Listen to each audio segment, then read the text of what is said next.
We want to talk about the private markets. This has been one of the most interesting times for private equity. The use cases of private equity is very wide. Public market has always had a limelight. EBITDA was never a concept for startups. Public always is the first port of call for anyone.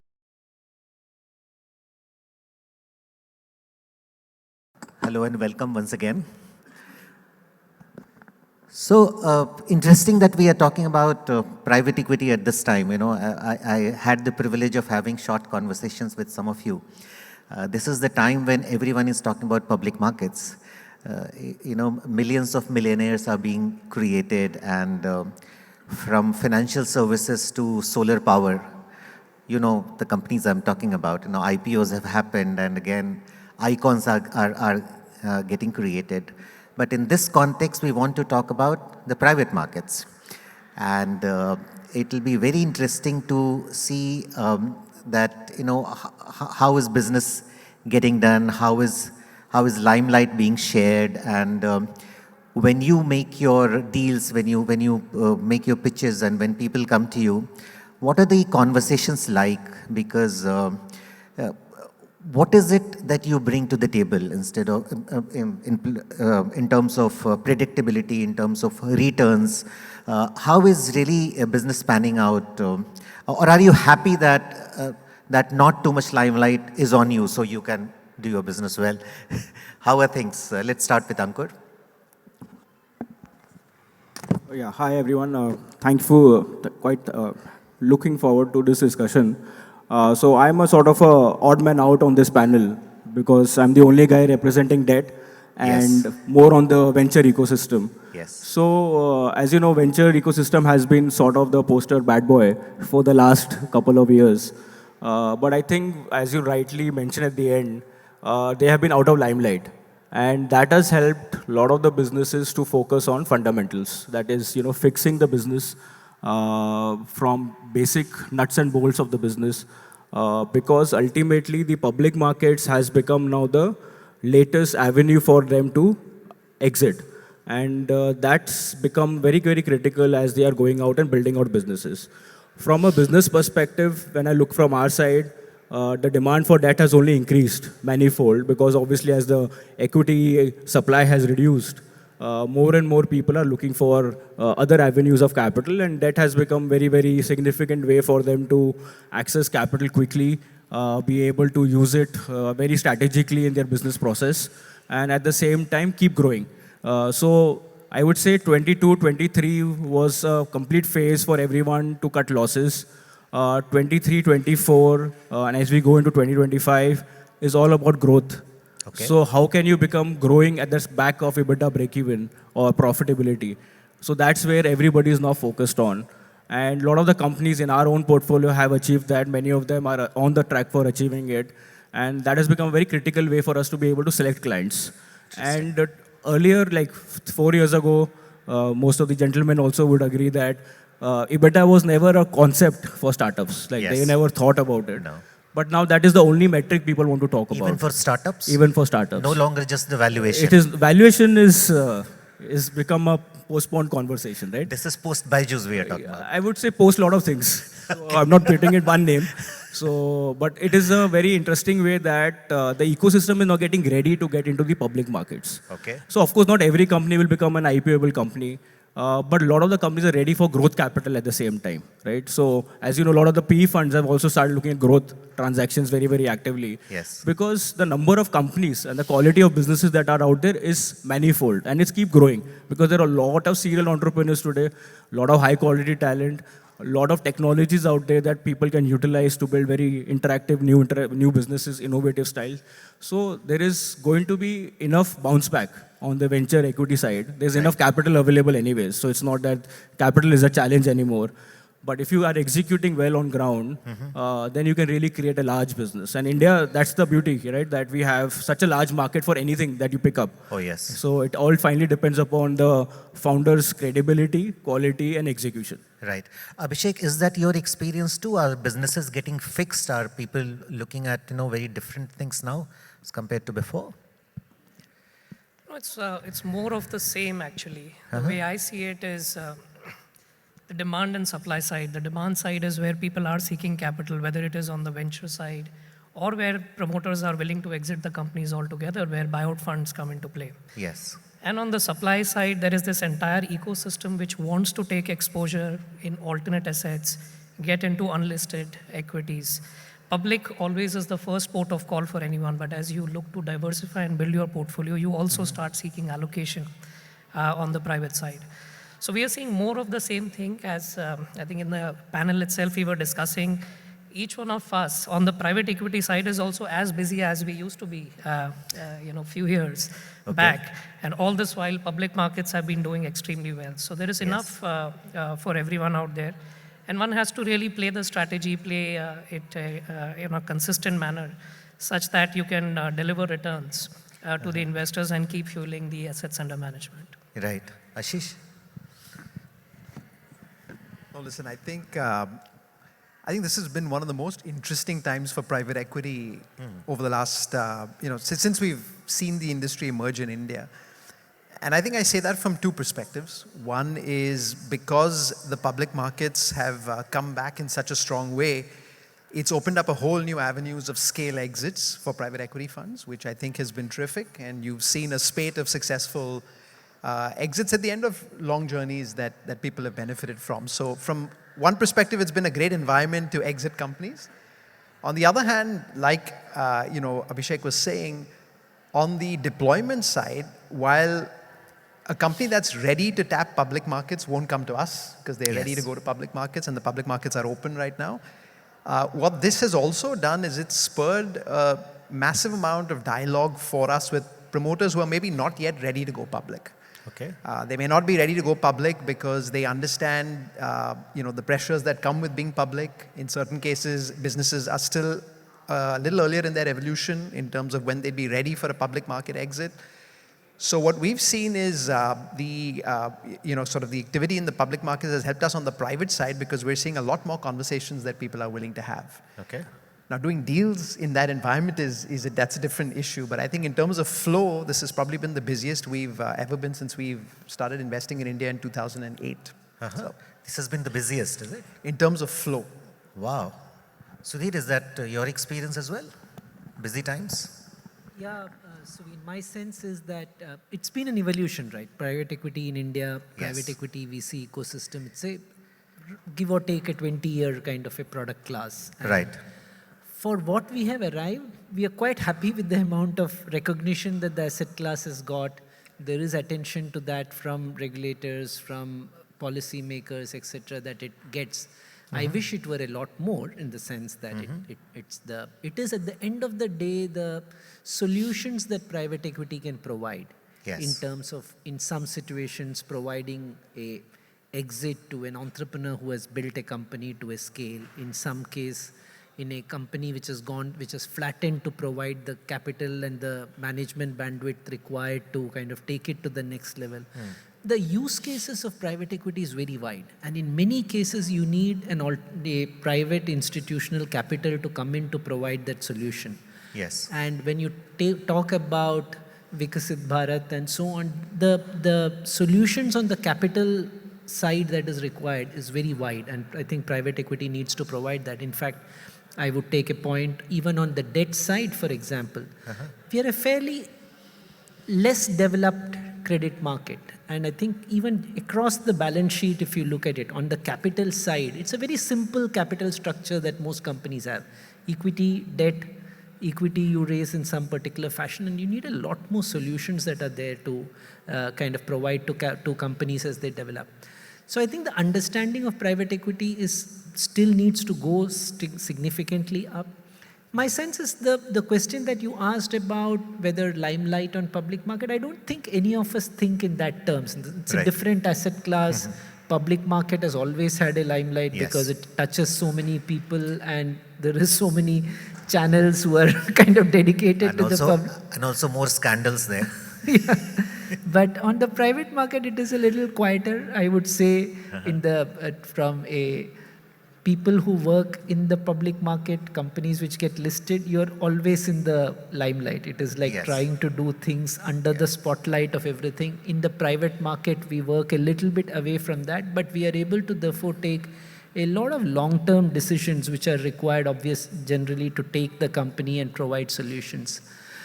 So I would say that private equity has developed well in the 20 years. We are currently seeing a lot of deal flow. There is a lot of capital that has come in. But still, in terms of the full potential of private equity, we are still far away. And I would say that it is the responsibility of us as an industry, of us as private equity players, industry bodies, etc., to educate policymakers, to educate about the capabilities of this. I think Yes. even now, when you look at the regulations, there are still a lot of stops which kind of prevent it from developing to the full potential. Yeah, but as you do all those things that we are talking about, Sudhir, do you see a need to shift gears somewhat right now because of what happened 2 days ago? I'm referring to the US election results. And there is the context of China, and earlier a lot of money was going from India to China. Now we'll see what happens, but there are some early indications of what might happen. Yeah. So in the 48 hours or so since the results came out, have you done any assessment about how things might pan out and how you deal with it? Well, from our point, the India economic growth and the potential that the Indian economy provides and its ability, it is so much more noticed and visible that capital providers, capital allocators of pretty much all shapes are looking at India. Now, the pipes that are required for that capital to flow from savers to the markets like India, they're still not fully developed, in the sense that avenues to invest into the Indian market, understanding of the Indian market for many of those are not there. But my sense is it has little to do with elections, China, etc. They will all kind of create short-term noise. But if you, beyond the noise, I don't see it affecting trend line. If anything, the trend line will only be affected by performance of our companies, performance of us as private equity investors, and what is the returns we are able to generate, what is the returns our companies are able to generate. And there, as Ashish and others mentioned, the skill set that operational skill set, the ability to really work as owners into company, as partners who can make the change happen. I think those we need to continue to develop our skill set. We have come a long way in the last 20 years. A lot of toolkits are developed, a lot of experience in terms of what we have done. But my sense is a lot more can be done.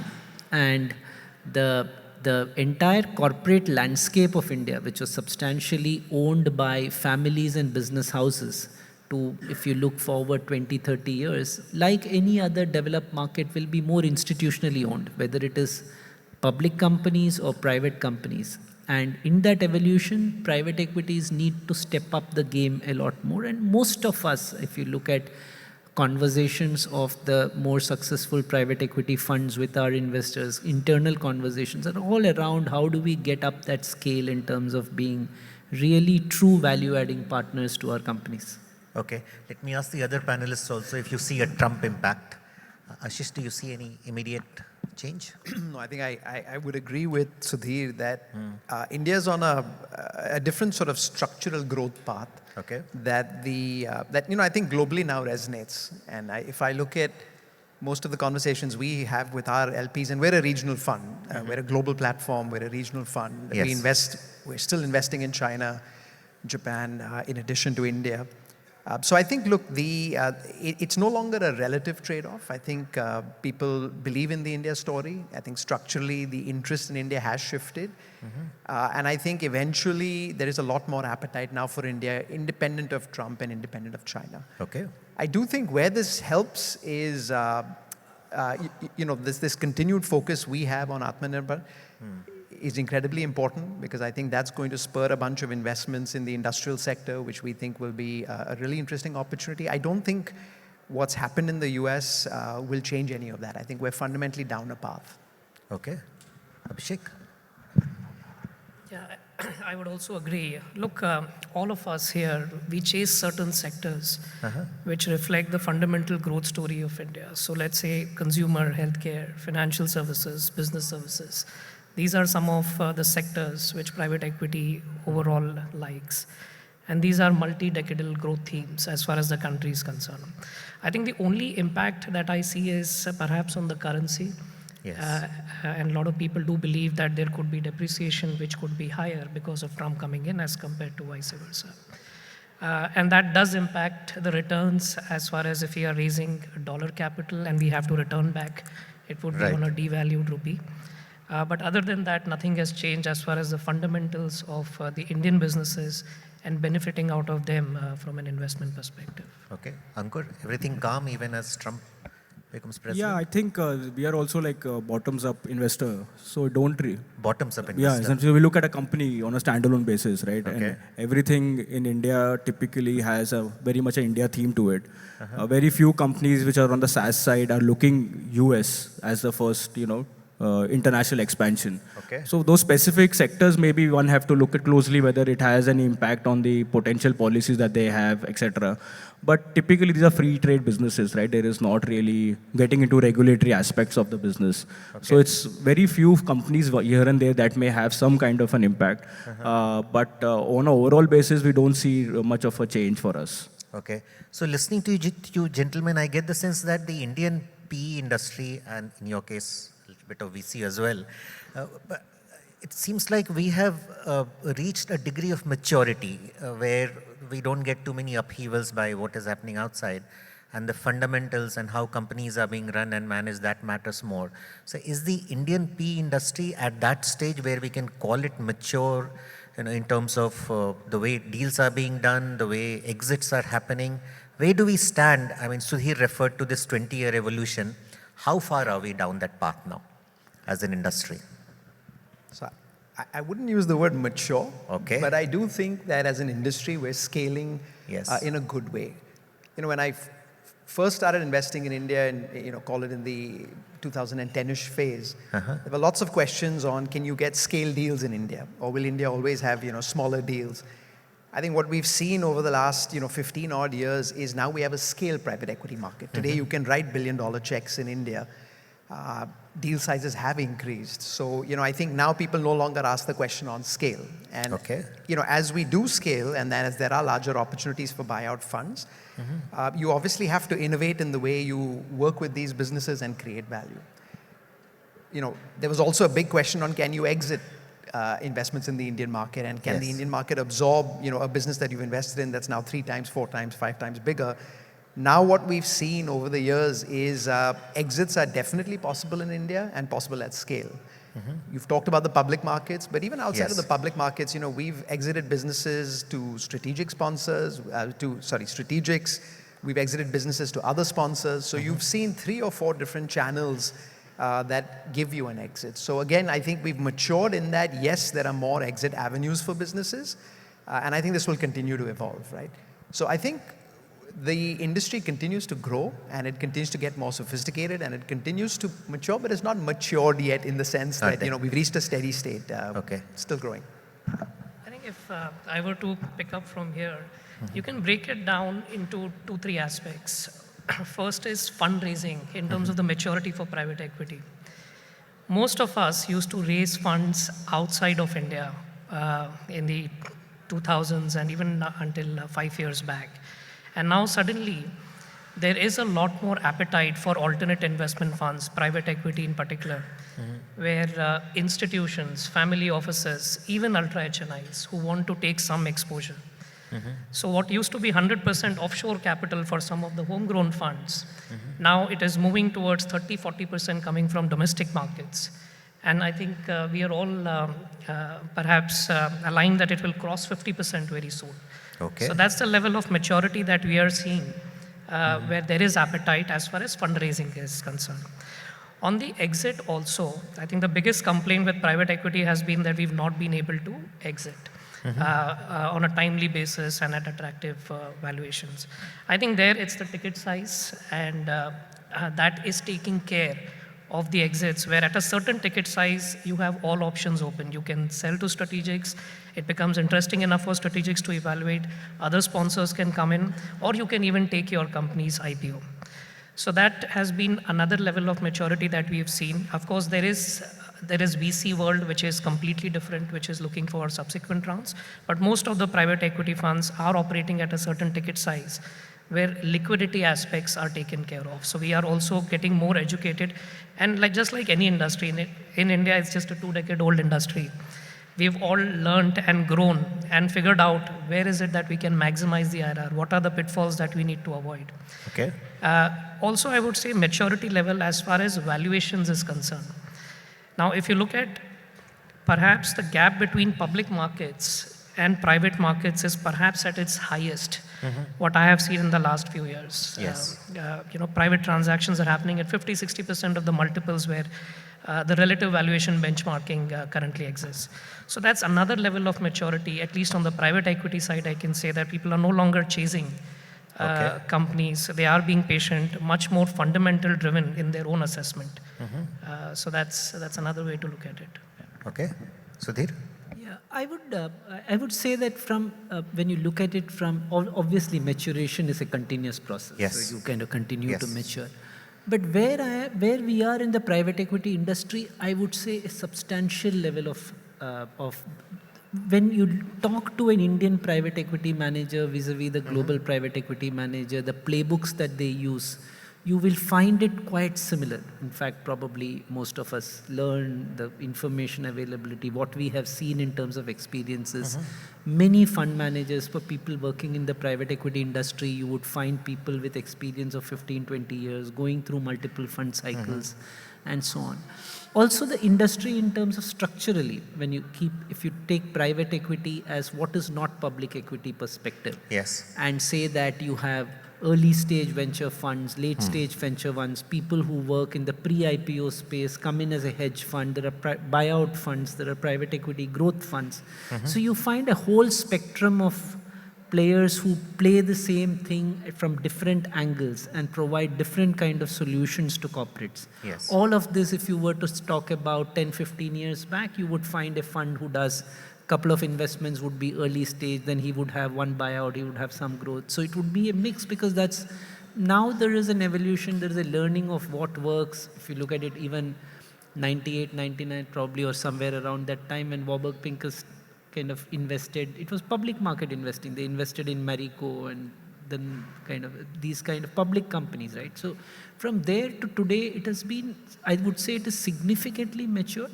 But on all aspects, we need further development, whether it is where are we raising money from in terms of even today, insurance, pension capital, which are the real long-term providers of capital to private equity globally, don't really invest into private equity funds in them. So most of the significantly largest private equity funds in India are dependent upon global capital still, our domestic pools, assuming that if for a minute you say that it's a proven asset class, it is a different asset class from public market, and therefore it should be substantially funded by domestic sources. Many of the domestic institutions have a very low allocation to private equity. So from the capital side, I think there is a lot of maturation that is developed.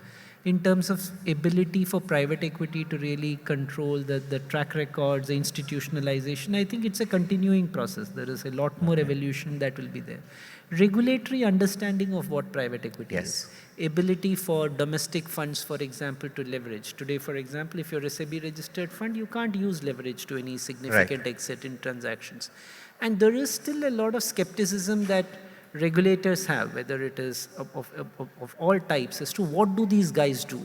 The probably private equity does, and it's probably in some quarters, I would say, what was done in the 80s and 90s during the corporate raider kind of era of private equity is still a residual image that remains. But if you look at the last 10, 15, 20 years of most of the large global private equity funds and what they have done in the developed markets, they have essentially taken undermanaged company, made them a lot more efficient and given it back to the economy. Okay. And that understanding of private equity, that rebooting to say that this is in fact a lot of solutions that private equity can provide is required to make the corporate India more efficient, is the way regulators will need to engage with private equity and the tools and the skill set that are available to players overseas. So regulatory understanding has to develop a lot more. So on various aspects, there is a lot more to be done. But having said that, I would say it is an asset class that is today well understood by the market. Entrepreneurs know when to take private equity, what is the value add that private equity brings, etc. A lot more than what it was a few years back. Yeah. Okay. So what I hear is that you are talking about how others perceive private equity, right? From memory, one of my earliest perception of private equity was from Hollywood movies when a not so nice guy will buy a company only to break it up into pieces until maybe there'll be a change of heart and then something will happen. How is that developing? And actually the more serious question is, what can the industry do about it? I was talking to Abhishek late last evening, and he said that he gave the example of the mutual fund industry, which got organized and started speaking in one voice. Now everyone knows mutual fund sahi hai. Now you also have an association. But is there a greater need to speak in one voice, present one face, and just help people understand the nuances of the industry a little better? Is that something to look at, Ankur? So I can say I'll specifically speak about the debt side, because the equity side there are a lot of guys. Yes. So I think debt is still very, very early. And even the venture ecosystem extremely early. So the maturity that we are speaking about has been primarily from the equity side. Private credit / venture ecosystem are still very, early in the they are in the KG class versus where the PE boys have been there. Yes. So from the fundraising perspective, private credit itself is still very early in terms of showing returns, going through cycles, etc. But it's a very important piece of capital that Sudhir was referring to, that you cannot just have plain equity and debt. Yes. Something in the middle is also required.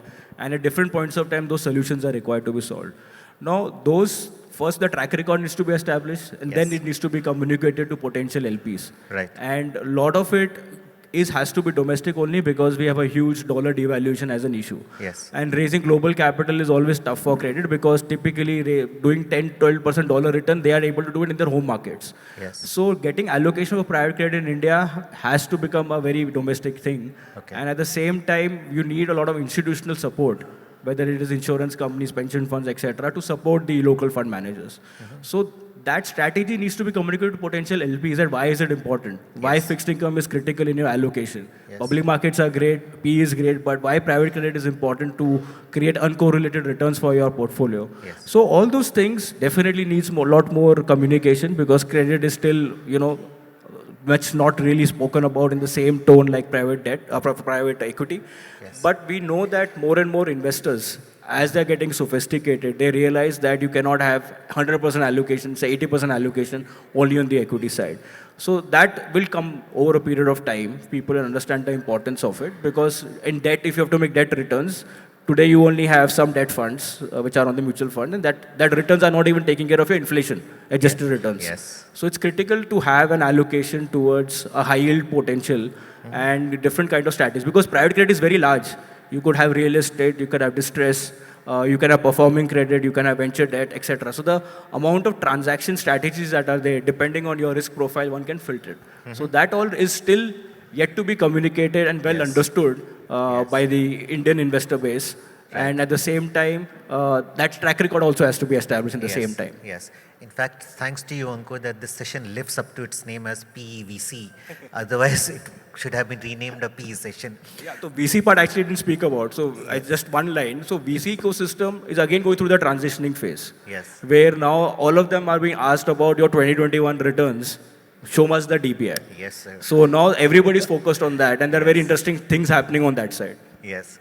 So will there be a PE sahi hai kind of thing? Will there be a private equity sahi hai? Well, I'll just, it's a good question, but my sense is private equity should probably still remain not so much retail. It can't because become B2C. It can't become a mutual Yes. fund sahi hai in the Yes. retail audience. So it little bit kind of staying away from the limelight, Yes. doing things in private, not be on the spotlight. You can't be on reality TV all the time True. and do private equity, right? So to that extent, we probably going that far will be different. But IVCA is doing a great job of being a voice of the industry and trying to do various things. But the fact is that today, the understanding of the various elements of private equity still needs to be developed. For example, if you look at the AIF regulations itself, it was probably 10, 12 years back, AIF Cat 2 funds, for example, in the domestic parlance, includes credit, it includes private equity, it includes all kinds of stuff. It's basically, if you're not AIF1, if you're not AIF3, you're AIF2 kind of a omnibus thing. And Right. IVCA today is catering to alternate investment funds across the spectrum. And the needs of everyone are very different. Whether it is a credit fund, it's a private equity fund, it's a hedge fund, it's a pre-IPO fund. The requirements are very different. And when we are trying to probably address such a wide spectrum, Yes. to get to effectively continue to push your case and demonstrate as to what you're doing and why you therefore need certain things, probably either we have to make it a lot more effective or it gets lost a little bit. My sense is probably there's a lot of steps that we need to take. For example, stuff like what does leverage do? Why is leverage important? Yes. What is continuation vehicles, for example, which are a new kind of capability that private equity funds globally has got to single asset continuation funds. What is the utility of all of this? How does it make the entire capital in the economy more efficient? Is you need to produce white papers, give it to SEBI for discussion, give it to RBI for discussion, kind of drive change. And my sense is we need to do a lot more of that. And kind of from where we were about 3-5 years back to where we are today, it is a lot better organized. But the industry has grown so big that you need a lot more effort which goes in those directions. Right. Abhishek, you have to pitch in. You are the one who planted the thought in my mind in the first place. No, I think Sudhir has already talked about what the regulators can do for this industry. But it needs to be understood even in the general parlance. You started with the example of the Hollywood and, break it piece by piece and make more money, you take leverage, all of that.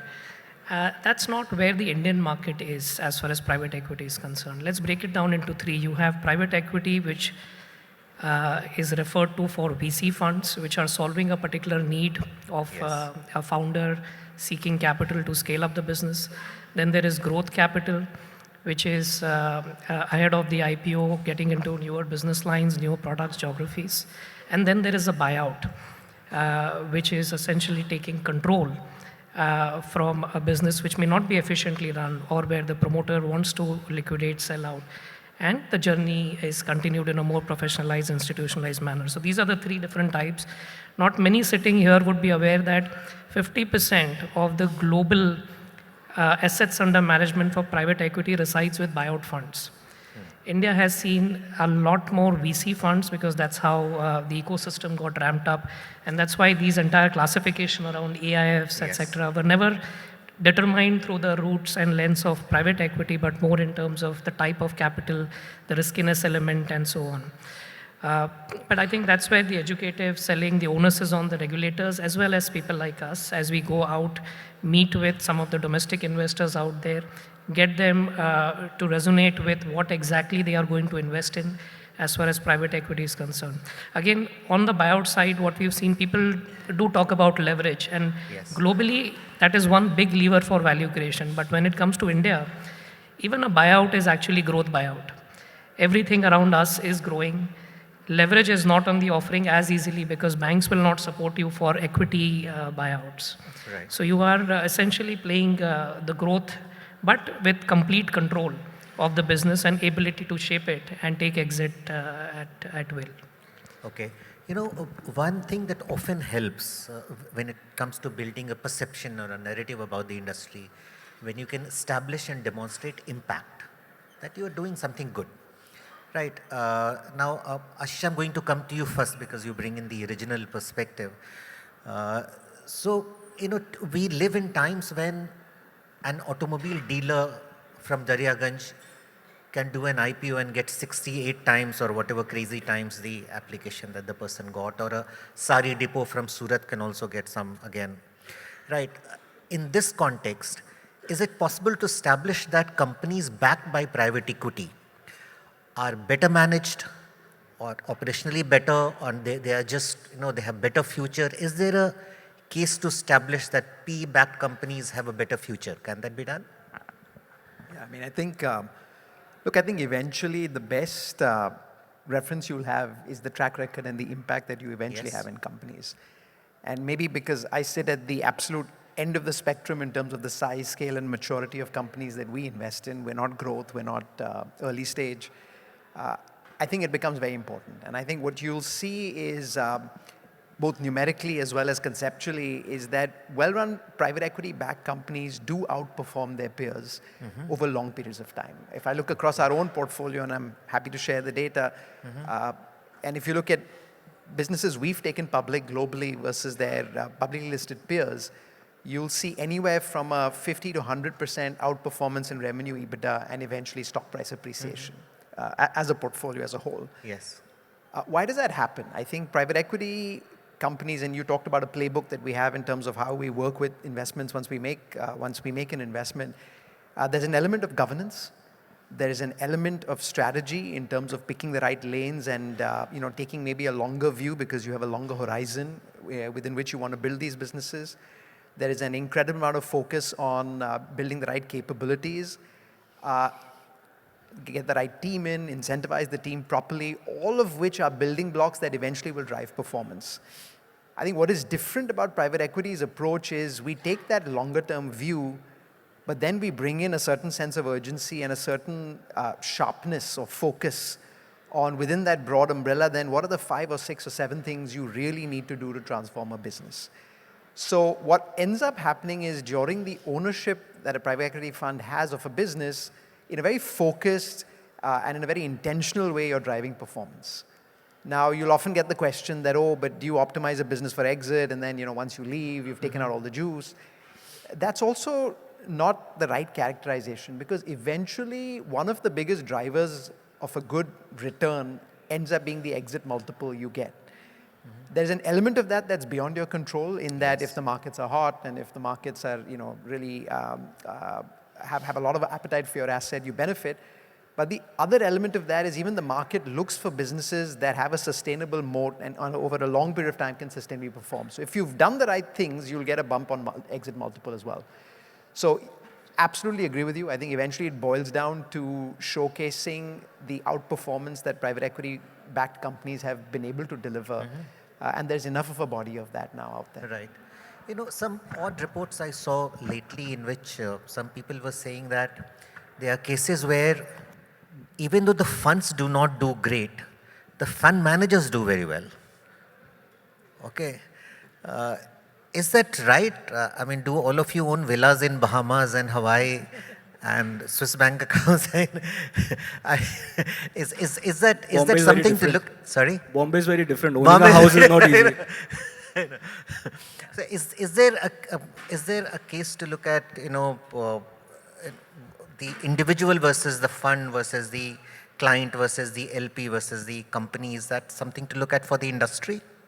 I think obviously the cases in any industry, whether it is across the board, you will find the bad apples. Yes. But you need to look at what is the overall contribution that has come. Yes. In general, the governance structure, if you have good quality LPs in your fund, institutional LPs, the governance structure is very clear. Yes. You provide the capital, you invest in it. Once you return the capital, you return the hurdle, etc. That is when there is a share that the private equity manages. Private equity funds start to take. There is a fund management fee. And most of the high quality institutional investors, global pension funds, institutions have looked at private equity very closely for several years, and they bring the same governance structure into the Indian context. So the governance structures in funds are very well developed. Overall, you will find that private equity funds have been well governed. I think more than the news about private equity, within private equity funds itself, things having gone wrong, the bigger news that happens often is about companies which have been invested by, and I would say here probably enlarging the space to include both VC, PE, etc., where there has been a governance challenge. And I think that's the bigger news in the last 2 Yes. years. Yes. and I would say there that the model itself is slightly different. When you look at a VC fund which kind of invests in a much larger basket of companies, and therefore play in a different risk return bucket, the amount of time and commitment that they put into companies vis-a-vis a more late stage fund with a concentrated pool of asset, the way they select their investment and the kind of work and time and commitment that they can put with companies are different, and therefore the outcomes also you find different. The second is, in most of the companies you can always improve governance. You put your directors, you put independent directors, you do various things, and while we can say, for example, and I'm sure each private equity fund will have, in our funds, for example, over the 4 funds that we have managed, we have not had any governance failure, the financial. In many cases, we become self-selecting as well, right? People know that it's a fund which is very intrusive in terms of getting involved into your CFO's office and in terms of compliance and in terms of ESG, etc., that if there is someone who doesn't like the way we operate, they kind of probably stay away from it. But having said that, I would say if you were to step back and take a very industry view of it, someone who is with the best of audits and with the best of diligence, etc., someone who is really committed to fraud will do things which are beyond it. And it is the nature of investing that at some point will we have a situation where there could be some such element that you come across someone you thought you did diligence in a certain manner, but things turned out to be ugly. It could happen. But having said that, when the topic of the panel, as you look at it from an industry-wide perspective, I don't think these are the good is so significantly better than the bad apples that are there. And probably it's also a little, to come back to your question in terms of whether private equity-backed companies have delivered returns. My sense is, if you look at what Ashish mentioned, of whether they have sustainable companies that have been created by where private equity has invested. And I think there are so many examples. You could argue that it went IPO in 2022 and the share price has not yet crossed the listing price, etc. But those are temporary situations which are there.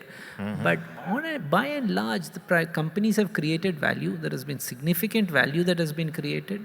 The cases of mispricing are lower. The cases of governance failures are very low. The cases of building sustainable companies which have kind of contributed to the economy is much higher. Jobs that are created and so on and so forth. And in many ways it is very obvious, isn't it? The fact that there are so many companies which are not listed, which need capital and which need solutions, and you need providers of that. Yes. We have a very short time left, but I would like to see if there is any question from the audience. Is a mic, please? Hi, my name is Abhishek.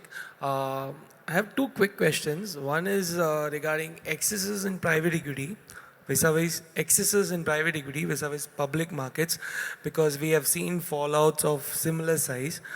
And another question is relating to the buyout funds, where they hold significant majority or minority stake. How do they eventually exit the company if they hold a significant majority or minority? Thank you. I can take the buyout question because Samara is a buyout fund. Look, for buyout, there is a particular size threshold that is very important to begin with. So as Samara Capital, we invest anywhere between 500 to 1,500 crore in one single ticket size. What that means is that by the time we add value and grow the company, let's say with a 5-year investment horizon, they reach a size and scale where we can even take them to an IPO. They become meaningful enough for strategics to evaluate, as well as other bulge bracket funds who typically operate at a certain threshold. They are able to pick up that asset. So I think it's very well structured in terms of how one can seek exits from buyouts. And even if I were to reflect on our previous fund where we made 10 investments, in 9 of them we've already exited. within the time frame, and the other one is likely to be exited in the next quarter. So exit has been taken at will, and this has also varied in some cases from 3 years to stretching it up to 7 years, depending on if additional year is required to create more value in the company. So I think, yeah.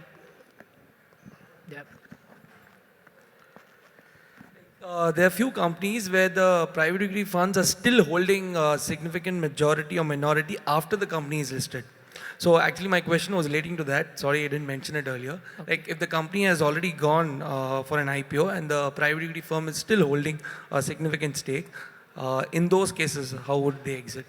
There are quite a few examples now, and SEBI also recognizes that there will be IPOs coming from sponsors, where there will be a pool of capital that will be classified as promoter. It did not necessarily come from the fund. It could be other institutions who may want to be classified as promoter to begin with. And over a period of time, it is just like an L&T, right? There is no particular promoter, but it's a professionally run business. So that's where buyout funds make sure that the companies that they invest in are thoroughly professionalized, institutionalized, and the journey can continue forever. And that's where you don't get stuck. Even if you were to take the company to an IPO, you can find exit after listing it. You want to? You answered the question pretty thoroughly. I guess on the excesses of private equity fund, which was your first question, I would continue to harp on what I mentioned earlier. You need to look at the fact that it's a very large industry. There are entry barriers for private equity funds to set up is fairly low. It's a collective investment scheme. There is a very small base at which you can set up what is called as a AIF category 2. Investors into the fund need to thorough diligence in terms of fund managers. What have they done? Who are the other investors who are there? How is the governance of the fund managed? How does the fund address conflicts? If there is a fund manager who is doing business with another entity where he has a investment, how will that get addressed? And so it's a lot of governance structures need to be put in place. If those are not there, then these are ripe for scenarios where things could go wrong. But having said that, when I look at the industry and when I look at the bulk of the significant sized private equity fund, I find such instances to be very few, or one has not heard of it. The moment you have significant high quality institutional capital that are there in funds, there is high quality governance, and then of course there is a investment risk which we all take when we invest into a fund. The fund makes investments, whether those will be there. So even there, to look at track record, to look at what has happened in the past, what are the skill set, what the fund says they will be doing in the next 5-10 years of their investment, does it have a correlation to what they have done in the past? These are all stuff that as investors we need to take and before investing into a private equity fund. And SEBI has at this point of time put a fairly high threshold for investors to participate into private equity funds. So the small retail investors can't do it. There is a size which believe is qualified investors who have the capability to either do the work themselves or work with people who have the capability to do that work for them, and before they invest into funds. So that's how the scenario is as on today. Okay. Is there any other question? Yeah. Yes. Good morning. I'm from the insurance sector. The IRDA has recently liberalized the rules for private equity investment in insurance sector. You can take a majority stake, become a promoter also of an insurance company. So given the issues that have been faced in the edtech sector, where from 22 billion you've gone to zero in a span of 2 years, what are the guardrails that you would think of or the precautions that you would take while looking at the investment in the insurance sector in terms of data, governance, and other issues? You mean for an insurance company to take control of companies? No. For a private equity to invest into an insurance company or an intermediary like PB Fintech or Digit or Acco or anything like that, where there are people who are already invested. Correct. Now, there are some learnings from the edtech sector. How do you look at data? What is the media, story that is there, and what is the actual story? There are a lot of issues. What are the legal? So, are there any learnings that you would like to use for the insurance sector? Thank you. Yeah.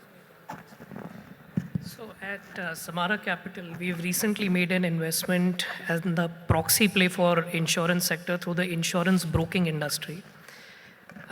This is general insurance broking, where we acquired a business from Aditya Birla Group called Aditya Birla Insurance Brokers, rebranded it as Edme Insurance Broking, and we intend to make further acquisitions to consolidate the space. Now the space is very well regulated by IRDA. So as long as you are within the rules, it's just like any banks which is governed by RBI. Here you have the IRDA determining the guardrails for you in terms of how much you can invest, how you can do, how you need to do educative selling as a broker. So, and these are basically agencies who have made it far more stringent than what perhaps is required.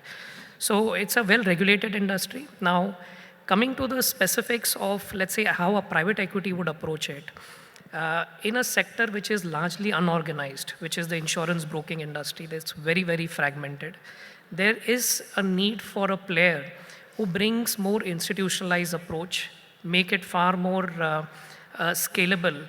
Unfortunately, in the country today, the entire insurance broking on the general side is the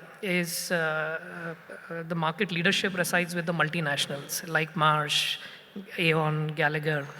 I think it's time where Indian companies also up their game, and which is where it is important that some private equity money comes their way so that they can become more structured, institutionalized, get into newer products, get reinsurance, some of the missing gaps that existed in terms of what MNCs bring versus what the Indian companies have. So it's a journey. The sector, as you rightly said, has opened up very recently, and Samara Capital is one of the first funds to get insurance broking license by IRDA. In fact, the only fund at this point of time. So there is lots to look forward to. The industry is also evolving, and we'll all evolve alongside. Right. If I may speak about EdTech, Of course. because I think that's what sort of the sector we can speak about. Yes. See, the sector is not really a challenge. It's the way some of these companies were functioning Many or of were them. allowed to function. And ultimately, the greed for valuation, Yes. that was trumping the concept of the business. So EdTech as a sector will still remain, but unfortunately in 2020, 2021, obviously because of the lockdown period, everybody was hooked onto tablets, etc., for studies, etc. But people were just driven by valuations. Every 6 months, there was a new round happening. There was no board oversight. There were acquisitions going on without really underlying fundamental valuation being in place. So all those learnings are part of the student going from junior KG to, to the senior Yes. KG, etc. That ultimately there has to be a business. It needs to be done in a cost-effective manner. You cannot acquire customers where the lifetime value is not going to, you're not going to get your payback on your customer acquisition on day one. So all those things are now learned. Yes. Very expensive learnings for all the equity investors who were part of the EdTech journey. And now the sector obviously has to stand on its feet again, and there needs to be a new business model where ultimately the consumer is happy to learn Yes. and be able to utilize it on a consistent basis. But at the same time, in EdTech also there are larger names Yes. who are on the higher education side, etc., who are doing quite well. Yes. So it's not that sometimes the focus area for businesses changes rapidly and you forget your core, and that's Yes. where the challenges happens. Correct. Correct. No, and since the I think one of the key learnings for me, Suveen, has been whenever you invest into any regulated sector, and I'm not talking about the specific company that has been discussed, etc., whether it is insurance, whether it is NBFCs, whether it is banks, whether it is EdTech, etc., one needs to very clearly keep anticipating what is the regulatory direction that is there. It's not just Yes. enough to kind of say that I am compliant with regulations today, but what is the direction that the regulator, for example, customer centricity, what RBI recently came out in the NBFC sector, for example, key fact statements for the clients. You should be very transparent in terms of what the fee. Now, some of these have been, you could see it coming for the last 2 years, so you have to start anticipating and build your companies and investment and create that philosophy of let us anticipate as to what is the direction in which regulatory movements are likely to happen and build it in that manner, and rather than only looking at the letter as on Yes. today. Look at the spirit, look at what is the direction of movement likely, Yes. and build companies. Yes. And since the gentleman who asked the question, he mentioned how you look at media stories. Let me add that media stories are always accurate, so you take them very, very seriously. Right? That is so true. Whenever somebody told me earlier when I was a lender that Yes. whenever there is smoke, there is a fire. There are still hands going up, but I think we are completely out of time. I'm really sorry for this. You can have off-stage conversations. Yeah, I happy think to the take it panels. offline. Yeah, you have been a great audience and a full house. You have been a great panel. Thank you very much. It was a pleasure for me. Thank you.